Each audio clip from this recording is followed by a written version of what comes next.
नमस्कार बंधू भगिनींनो, सनातन सत्य यूट्यूब चॅनलमध्ये आपणा सर्व श्रद्धाळू भक्तांचे, ईश्वराच्या लाडक्यांचे व लाडक्या निंदकांचे देखील मनपूर्वक स्वागत. बंधू भगिनींनो, आज आपण एका महत्त्वाच्या विषयावरती चर्चा करणार आहोत. माझ्यासमोर अनेक वेळा अनेक लोकांनी हा प्रश्न विचारलेला आहे आणि हा जो प्रश्न पडतोय किंवा ही जी समस्या प्रत्येकासमोर येत आहे, त्यामुळे भक्तीमधील देखील मन उडत आहे. सर्वसाधारणपणे शेकडो लोकांनी आतापर्यंत प्रश्न विचारले असतील. ह्या सर्वांना एकत्र करून मी एक प्रश्न तुमच्या समोर करतोय की तो प्रश्न असा आहे की मनामध्ये शरीर संबंधाचे सेक्स करण्याचे विचार खूप येतात किंवा सेक्स करतो देखील. मग आम्हाला मुक्ती कशी मिळणार, मग आम्हाला परमेश्वर कसा मिळणार, किंवा भक्ती पूजा जप ध्यान करताना देखील सेक्सचे विचार मनामध्ये येतात, शरीर संबंधाचे विचार मनात येतात. तर मग मी भक्त कसा होऊ शकतो? मनामध्ये खूपच अपराधीपणाची भावना येते, खूपच दुःख होतं की काय माझं मन किती मी नालायक, माझ्या मनात देवपूजा करताना देखील वाईट विचार येत आहेत किंवा वारंवार हे चालूच आहेत. तर अशा सर्व प्रश्नांना उत्तर घेऊन आज आपण इथं मी तुमच्या समोर आलेलो आहे. व्हिडिओ शेवटपर्यंत पाहायचा आहे, कारण व्हिडिओ संपूर्ण पाहिल्याशिवाय तुम्हाला त्या व्हिडिओचा आशय समजणार नाही. बंधू भगिनींनो, हे खरं आहे की देवपूजेला बसल्यानंतर सुद्धा अनेकांच्या मनामध्ये सेक्सचे विषय येतात, अश्लील विचार येतात. एवढंच काय की देवाविषयी सुद्धा घाणेरडे विचार मनामध्ये येतात. हे खरं आहे, अनेकांचे प्रश्न आपल्या डोळ्यासमोर आलेले आहेत. तसेच अनेक वेळेला शरीर संबंधाचं प्रमाण जास्त वाढतं किंवा डोक्यामध्ये वारंवार शरीर संबंधाचा विषय येतो. आता आपल्या पूर्वजांनी असं सांगितलेलं आहे की काम वासना आहे हे पाप आहे, शरीर संबंध हे पाप आहे, वगैरे वगैरे असे काही नियम दिलेत. भक्तीमध्ये ईश्वराशिवाय तुम्हाला काहीही आठवलं नाही पाहिजे, तुम्हाला फक्त ईश्वरच दिसला पाहिजे, आणि जर तुमच्याकडून हे होत नसेल तर तुम्ही पापी आहात. आता जे नव्यानं भक्तीमध्ये उतरलेले आहेत त्यांचं गणितच उलट असतं की ते भक्तीमध्ये खोल घुसण्याचा प्रयत्न करत असतात आणि ते कोणाची तरी कॉपी करत असतात. जसं की स्वामी विवेकानंदांना परदेशामध्ये एक स्त्री म्हणली की माझ्याशी लग्न करा. मग स्वामी विवेकानंद म्हणले, का करू असं वाटतंय तुला? तर ती स्त्री म्हणले की मला तुमच्यासारखा मुलगा हवा आहे, हे होईल. त्यावेळेला स्वामी विवेकानंद तिला म्हणले की मग मलाच मुलगा मान, वगैरे वगैरे असे आदर्श आपल्या डोळ्यासमोर येतात. मग आपल्याला वाटतं आपण देखील ब्रह्मचर्य राहिलं पाहिजे, मनामध्ये शरीर संबंधाचे विचार आले नाही पाहिजेत, हनुमानासारखं ब्रह्मचर्य पाहिजे, साधू संन्यासी जसे होऊन गेले तसं व्हायचंय. परंतु जसं नव्यानं प्रेग्नेंट राहिलेली स्त्री सारखीच पोटावरून हात फिरवते कारण तिला त्याचं कौतुक वाटत असतं, तसंच नवीनच अध्यात्मात आलेले लोक आहेत ना, ज्यांना अध्यात्माची सवय नाही किंवा खरं अध्यात्म माहित नाहीये, खरे गुरु भेटले नाहीत, असे लोक मोह, माया, अपराध, स्वार्थ असे मोठे मोठे शब्द वापरतात. मुक्ती, ध्यास, आणि हे आम्हाला होत नाही.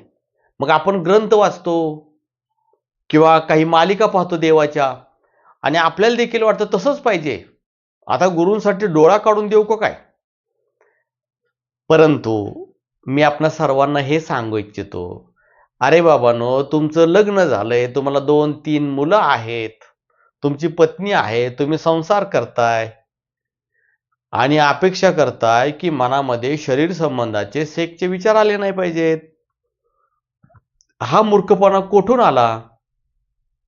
दुसरा विषय असा आहे की सेक्सचे विचार मनात येतात म्हणून तुम्ही भक्तीपासून दूर गेला, हे तुम्हाला कोणी सांगितलं? तुम्हाला हे असं वाटतं का की जो भक्त असतो 24 तास त्याच्या डोक्यामध्ये ईश्वर असतो, ईश्वराचा ध्यास असतो, ईश्वराचीच मूर्ती डोळ्यापुढे असते आणि जो भक्त असतो तो फक्त देव देव देव देव करत असतो, असा तुमचा गैरसमज आहे का? तर तो पहिल्यांदा दूर करतो. कितीतरी साधू संत होऊन गेले, परंतु ते ठराविक वेळेला साधनेला बसायचे, काम करताना राम म्हणायचे, ओम म्हणायचे, नो प्रॉब्लेम. परंतु 24 तास फक्त एकाच विचारामध्ये तुम्ही नाही राहू शकत. मग त्या साधू संतांना अन्न पाण्याची व्यवस्था करावी लागत असेल, व्यायाम करावा लागेल, प्रातर्विधीसाठी जावं लागेल, पाणी भरावं लागेल, चालावं लागेल, अशा बऱ्याच गोष्टी आहेत. हे करून पण ते करायचे. म्हणजे असं नाही की तुम्ही भक्ती करत असताना तुमच्या डोक्यात फक्त ईश्वराचा विचार येईल. आता राहिला विषय, तो येईल देखील, परंतु कोणाच्या? जे संन्यासी आहेत, ब्रह्मचारी आहेत, गुहेमध्ये आहेत, त्यांचं आचरण तसं आहे, अन्नपाणी तसं आहे, अशा लोकांच्या डोक्यात येईल. आता आपल्या ग्रंथामध्ये एक उल्लेख आहे, जसं अन्न तसं मन. मग आता बघा, तुम्ही राहताय संसारात, तुम्हाला मुलं आहेत, पत्नी आहे, किंवा अजून लग्न व्हायचं आहे, लग्न करण्यासाठी तयारी चालू आहे, समाजामध्ये बसताय उठताय आणि स्वप्न पाहताय ब्रह्मचार्याची. अहो, एक लक्षात घ्या, ही हवा देखील सेक्सी झालेली आहे. म्हणजे काय? म्हणजे हे हवेमध्ये देखील सेक्स काम असण्याचे विचार भरलेले आहेत. ही हवा सुद्धा अनेकांच्या शरीराला स्पर्श करून सर्वत्र फिरत असते. आज हल्ली काय झालंय, सोशल मीडियाचा जमाना आहे, जग पुढे गेलंय. मूव्हीज असतील, मित्रमैत्रिणीमधले गप्पा असतील, पहिले ते संस्कार होते, ते संस्कार आता दूर झालेले आहेत. पहिली एक अशी पिढी होती ज्या पिढीमध्ये सेक्स हा विषय लग्न झाल्यानंतरच समजायचा. आता लग्नाच्या अगोदरच समजायला लागलाय किंवा त्याचा उपभोग घ्यायला लागले. सर्वत्र सेक्स सेक्स सेक्स भरलेलं आहे. मोबाईल ओपन केला तरी पण त्यात सेक्सच आहे, पुस्तक ओपन केलं त्यात बी सेक्सच आहे, मूव्हीमध्ये पण सेक्सच आहे. जिथं जाईल तिथे या गोष्टी आहेत. अन्न पण दूषितच आहे, पाणी दूषित आहे, हवा दूषित आहे, जमीन दूषित आहे. अशा ठिकाणी तुम्ही राहताय आणि म्हणताय, हे परमेश्वरा, मला ब्रह्मचर्यासारखे विचार डोक्यात येऊ दे, माझ्या डोक्यात कसलाही सेक्सचा विचार येऊ दे नको. कसं शक्य आहे? रामकृष्ण परमहंस म्हणलेले आहेत की उकिरड्यामध्ये बसायचं आणि अंगावरती घाण पडू नये म्हणून विचार करायचा. असं शक्य आहे का? नाही शक्य. आता मनाच्या शास्त्रज्ञांनी असं सांगितलेलं आहे की एका नॉर्मल मनुष्याच्या मनामध्ये दिवसभरामध्ये 60,000 विचार येऊन जातात. 60,000. आता ते थांबवणार कसे? कधी सेक्सचे विचार येतील, कधी पैशाचे विचार येतील, कधी नोकरीचे विचार येतील, कधी मोठी गाडी घ्यायची असे विचार येतील. तुम्ही सांगा ना मला, तुम्ही हायवेला उभा राहिलेला आहात, रोडला उभा राहिलेला आहात आणि तुमच्या समोरून एक कार गेलेली आहे, नवीन मॉडेलची जबरदस्त कार आहे, पाहवतच राहावं असं वाटतंय आणि तुम्ही तिला पाहताय, तर तुमच्या मनात विचार येत नाही का, आपल्याला ही अशी कार असावी किंवा आपण ही घेऊया? येतो ना. एखादा खाद्यपदार्थ पाहिला, खूप सुगंध सुटलाय, छान पदार्थ आहे, तर मनात विचार येतो खायचंय. म्हणजे मनात तुमच्या कधी काय येईल या सर्वांच्यावरती तुमचा कंट्रोल नाही आहे. सेक्सच्या बाबतीत पण असंच झालंय. मी तेच म्हणतोय ना, सर्वत्र हे फिरतच आहे, मग त्या डोक्यात येणार आहे. आता तुमचं लग्न झालंय, अनेक लोकांचे प्रश्न विचारले, त्यांचं लग्न झालेलं आहे. मग लग्न काय केलं? लग्न केलं. आता लग्न केलंय तर शास्त्रमान्य आहे यामध्ये, असं नाहीये. लग्न केलं याचा अर्थ तुम्ही तुमच्या पत्नीशी, तुमच्या पतीशी शरीर संबंध ठेवू शकता, हे शास्त्र मान्य आहे. ह्यात पाप नाही आहे, हे शास्त्रानं मान्य केलेलं आहे. मग त्यात प्रॉब्लेम काय? प्रॉब्लेम हा आहे की तुम्ही ईश्वराचं नाव सोडून जितेंद्रिय व्हायला चाललाय. काय व्हायला चाललाय? जितेंद्रिय, इंद्रियावरती विजय मिळवणारा जितेंद्रिय. मी जे बोलतो ना ते प्रामाणिकपणे बोलतो, तुम्हाला पटेल असं नाही बोलत. जितेंद्रिय होणं फार कठीण आहे. आपल्या या भारतामध्ये, हिंदू धर्मामध्ये फार कमी हाताच्या बोटावरती मोजणे इतपतच काही जितेंद्रिय होऊन गेलेत. इंद्रियाचा गुणधर्म असा आहे, त्याला जितकं दाबण्याचा प्रयत्न कराल तितकं ते उडून येईल. जसं स्प्रिंग आहे, मी जोरात दाबतोय, जितक्या दिवस दाबून ठेवण्याचा प्रयत्न करतोय, मलाही हाताला त्रास होतोय, मलाही दाब द्यावा लागतोय, मला वाटतंय स्प्रिंग दबलेली आहे, पण स्प्रिंग दबलेली नाहीये. मी जसाही हात काढलाय तशी उडून जाते. म्हणजे जितेंद्रिय होण्याचा प्रयत्न करताय तुम्ही, हे नका करू. मी असं नाही म्हणलेलं की तुम्ही सेक्स करा किंवा सेक्सचा विचार करा, मी म्हटलेलं नाहीये. मी वस्तुस्थिती सांगतोय तुम्हाला की कोणीही किती जरी असला तरी कळत नकळत त्याच्या डोक्यात हे विचार येणार आहेत. हे पाप नाहीये. मनात विचार आले आणि तुम्ही कृती केली तर ते पाप होऊ शकतं. स्वतःच्या पत्नी व्यतिरिक्त बाहेर संबंध ठेवले, बाहेरील पुरुषाची किंवा बाहेरील स्त्रीची, हे पाप आहे. शास्त्रानं पाप सांगितलेलं आहे. लग्न अगोदर तुम्ही शरीर संबंध ठेवले, हे पाप आहे. शास्त्रानं पाप म्हणून सांगितलेलं आहे. म्हणजे पाप कोणतं आणि पुण्य कोणतं. आता हे मनात विचार येतात, भक्तीच्या वेळेला पण येतात, येऊ द्यात ना. ईश्वराला सरळ सांगा, हे ईश्वरा, हा माझा दोष नाही, मनात येत आहेत. ईश्वराला समर्पित व्हा की मी तुला प्रार्थना करतो भगवंता, हे मनाला मी जिंकू नाही शकत. मनाला जिंकणं इम्पॉसिबल, नाही जिंकू शकत. आता तूच मला काय ती मदत कर. आणि राहिला प्रश्न की मग जर असंच असतं तर मग ईश्वराला कोणीच मिळवलं नसतं, केवळ ब्रह्मचारी लोकांनी ईश्वराला मिळवलं असतं. पहा, आपल्या इतिहासामध्ये अशा अनेक घटना घडलेल्या आहेत. अशा काही संन्याशांनी, साधूंनी स्वतःचं लिंग कापलेलं आहे की माझ्या मनात सेक्सचे विचार आले नाही पाहिजेत म्हणून, आणि त्यांनी इथंच चुकी केली. लिंग कापून देखील त्यांच्या मनामध्ये विचार येत आहेत. पहिला विषय, त्याचं शमन किंवा दमन करून ते जाणार नाहीत. त्याचा पहिल्यांदा स्वीकार करा आणि त्यानंतर त्याला इग्नोर करा.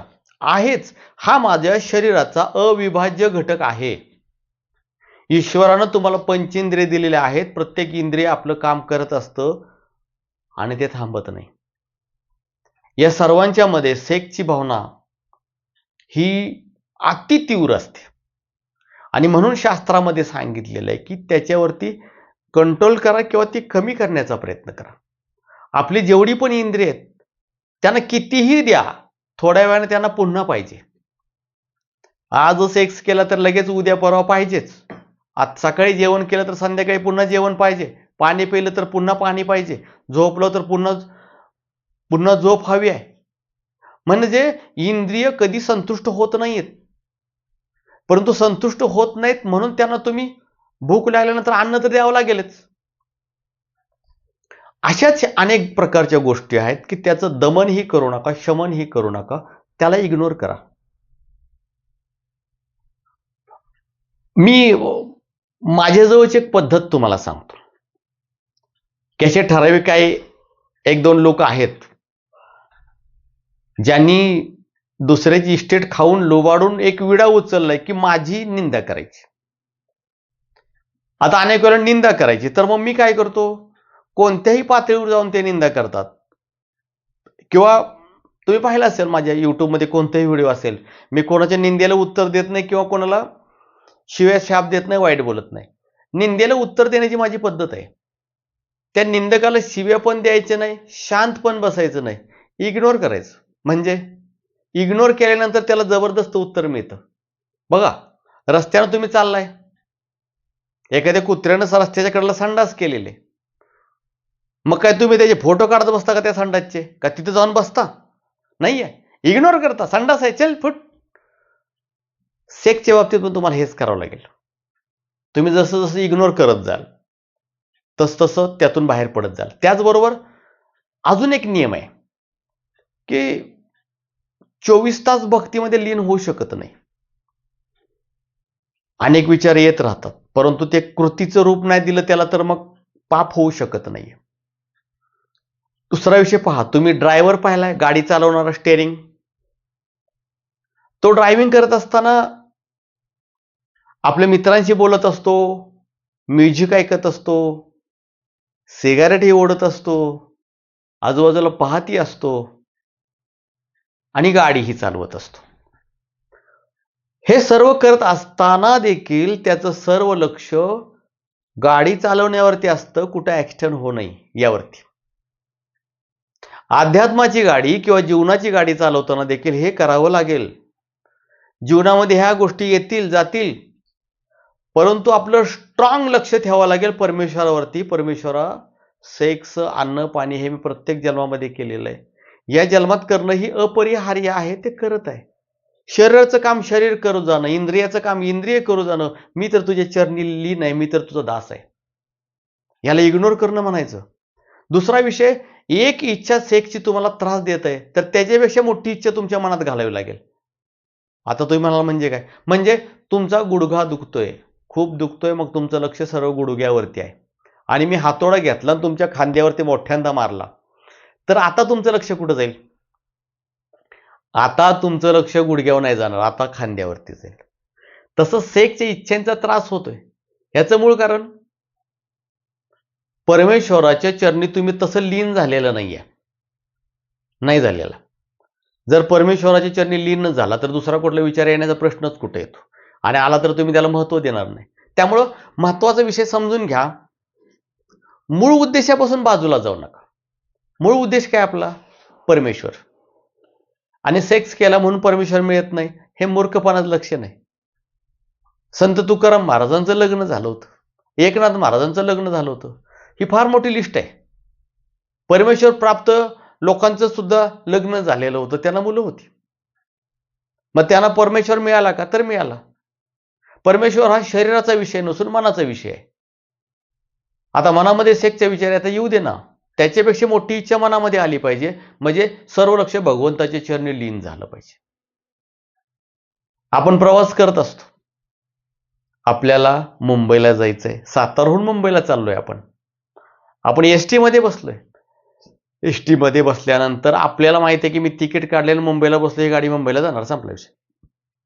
आत बसल्यानंतर तुम्ही तिकीट काढताय, फेरीवाले आत येत आहेत, कोणी चॉकलेट विकतंय, कोणी कुरकुरे विकतंय, खिडकीतून बाहेर बघताय किंवा तुमच्या शेजारी कोण बसले त्यांच्याशी बोलताय, हे सर्व तुम्ही करताय ना. पण तुम्ही असा म्हणला का नाही आता मी एसटीतच बसून राहीन, आता बोलत राहीन, मी आयुष्यभर एसटीतच बसून राहीन? नाही. तुम्हाला माहित आहे मी जे हे करतोय हा एक भाग आहे, बसलोय, चला टाइमपास होतोय किंवा ज्या काही गोष्टी येतात ते करतोय, परंतु मला जायचंय मुंबईला, हे तुम्हाला पक्क माहित आहे. तसं जीवनामध्ये ज्या काही गोष्टी तुम्ही करताय, शास्त्रसंमत म्हणलंय मी, या पाप नाहीत. आणि याला कुठं पाप पाप पुण्य पुण्य करत बसताय? प्रत्येक गोष्ट पाप पुण्यानं मापत बसला, काय गरज आहे आपल्याला? सर्वात मोठा पुण्यवान ईश्वर त्याला प्राप्त करायचं आपल्याला, आणि त्यामध्ये मग हे केलं तर पाप, ते केलं तर पाप, असं बसलं तर पाप, तसं बसलं तर पाप, आंघोळ नाही केलं तर पाप, हे कुठपर्यंत पापाची लिस्ट फार मोठी होत जाईल. म्हणून माझी आपणास हात जोडून विनंती आहे, आपणाला डायरेक्ट त्या अर्जुनाला जसा माशाचा पोपटाचा डोळा दिसत होता किंवा माशाचा काय, तसाच आपल्याला दिसला पाहिजे, ईश्वर दिसला पाहिजे. बाकी मग बाकीच्या गोष्टी गौण आहेत त्या चालत राहतील. तुम्हाला संसार करायचा आहे, मुलाबाळांना मोठं करायचंय, 4 पैसे कमवावे लागतील. नाही कमवले तर तुमची मुलं बाळ उपाशी पडतील. कशाचं भक्त आहेस मग तू? पैसेही कमवावे लागतील. चांगल्या मार्गाने कष्टाने पैसे पण कमवू शकतो ना, काय पाप आहे त्यात? स्वतःच्या पत्नीशी सेक्स केला, काय पाप आहे त्यात? का म्हणून ईश्वर रागवेल? ईश्वराचे विचार एवढे छोटे आहेत का? त्यामुळं संसारात राहून संन्यासाची योग्याची कॉपी करू नका, स्वतःला मोठे सिद्ध पुरुष समजू नका, सरळ मार्गाने भक्ती करा. आणि यासाठी म्हणतोय, एक चांगला गुरु तुम्हाला हवा आहे, जो गुरु तुम्हाला वेळच्या वेळेला मार्गदर्शन करेल की हे चूक, हे बरोबर, आणि भक्ती कर, सहज कर. असं खात असताना असंच खायचंय, असं नाही खायचं, असं नाही खायचं, आपण असंच खातो. म्हणून भक्ती कुणाची कॉपी करून करू नका. शास्त्र मान्य असणाऱ्या गोष्टी, हे पापी नाही, पुण्य नाही. जर प्रत्येकानंच असं ठरवलं तर संन्यासी निर्माण कुठून होतील? प्रत्येक जण संन्यासी निर्माण झाला तर काय करणार? मानवजाती एक दिवस शेवट होईल, असं नाही. निसर्गाची प्रक्रिया आहे, त्या प्रक्रियेचे स्वागत करा, त्याचं सौंदर्य पहा. हे पाप कधी होतं? ज्यावेळेस मनुष्य लिंग पिसाट होतो, बलात्कारापर्यंत पोचतो, सेक्ससाठी नाना षड्यंत्र करतो, खूप काही करतो, नात्यांच्या मर्यादा तोडून देतो, त्यावेळेला ते पाप होतं. आणि असे पापी त्यांची सजा भोगतात. परंतु तुम्हाला जो शास्त्रानं अधिकार दिलेला आहे, सेक्स आहे, ठराविक टायमिंगचं असतं, विषय सोडून द्यावं, दिवसभर कशाला डोक्यात घेता येते?